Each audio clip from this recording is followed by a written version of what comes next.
Back to a story we've been following all week. With the latest developments being an end to the search for a foster father accused of molesting 2 children in his care 12 years ago. Antonio Huerta turned himself into police today. He's already been booked into the county jail and charged with aggravated sexual assault of a child. He and his wife Sandra allegedly forced a young boy and girl to participate in sexual acts. The accusers, who again are now adults, say it happened from 2000 to 2002 at the couple's East El Paso home. They say it happened at this home in East El Paso. That's where the Huertas have lived since the late 1990s. On Tuesday, the ABC7i team uncovered the couple fostered more than 30 children over the last decade, and that there were more than a dozen complaints filed against them, but nothing came of those investigations. A former neighbor who grew up on the street and says he was there when the crimes allegedly happened is only speaking to ABC7 tonight. Darren Hunt is live with the details on this. Darren. Stella, the man I spoke with, who now lives in Las Cruces, lived near the Huertas from 1999 to 2005 and says he was best friends with their oldest biological son. He doesn't believe the accusations.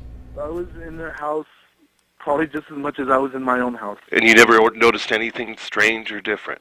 No, it was a very well-kept house. You know, the allegations that have been made are just totally shocking. The Huertas' former neighbor remains a family friend. He said he was 12 when the Huertas moved into the neighborhood and had 4 biological children of their own, in addition to the 36 foster kids they cared for over the years. Did they treat their foster children any different than they treated their biological children? Absolutely not. Police say 2 of the Huertas' children were forced to watch pornography with them in their bedroom. You never saw anything like pornography videos sitting around or anything that would lend it, because a lot of this detail is pretty disturbing. There was times that me and my friend were in his mom and dad's bedroom. There was nothing of that sort, nothing. He says some of the Huertas' foster children were, quote, very troubled. A lot of them would try to run away. That house is locked up tight pretty much, and they would still try to get out. They would unlock the bars on the windows. They would call the police. He believes he recalls the 11-year-old boy, now in his 20s, who made the accusations last year